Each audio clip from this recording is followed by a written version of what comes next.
السلام علیکم، آپ دیکھ رہے ہیں جیو لاوا نیوز اور میں ہوں آپ کی فوزیہ کنول۔ ایک نظر ڈالتے ہیں آج کی نیوز پر۔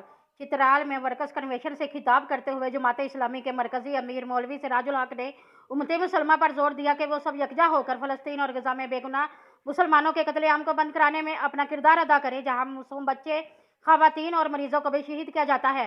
مزید تفصیلات جانیے گل حماد فاروقی کی اس رپورٹ میں۔ چترال میں جماعت اسلامی کی اراکین اور کارکنوں کا ورکر کنونشن کا اہتمام ہوا۔ اس موقع پر جماعت اسلامی کے مرکزی امیر مولانا سراج الحق مہمان خصوصی تھے۔ امیر جماعت اسلامی نے گول دور گاؤں میں دینی مدرسہ جامعۃ المحسنات کا بھی افتتاح کرتے ہوئے خواتین شرکاء سے اظہار خیال کیا۔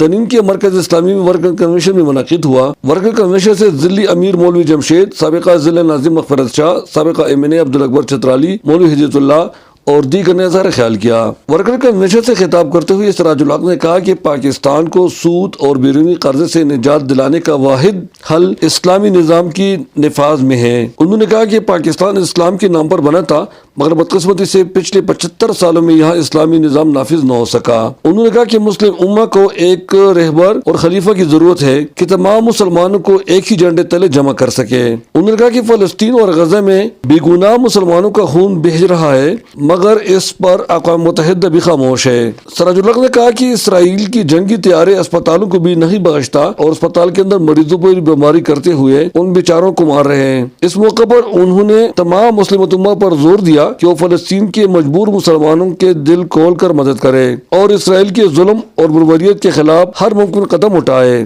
امیر جماعت اسلامی نے دروش میں بھی ورکر کنونشن سے خطاب کیا، جبکہ خواتین ونگ کی ذمہ دار دودانہ صدیقی نے خواتین کنونشن سے نشست کر لی۔ ورکر کنونشن میں کثیر تعداد میں لوگوں نے شرکت کی۔ اس موقع پر کئی لوگوں نے جماعت اسلامی میں شمولیت کا اعلان بھی کیا، جن کے سروں پر مرکزی امیر نے جماعت کی ٹوپی رکھ کر ان کو خوش آمدید کہا۔ یہ ورکر کنونشن دعائیہ کلمات کے ساتھ اختتام پذیر ہوا، جس میں کثیر تعداد میں لوگوں نے شرکت کی۔ گل حماد فاروقی، جیو لاوا نیوز، چترال۔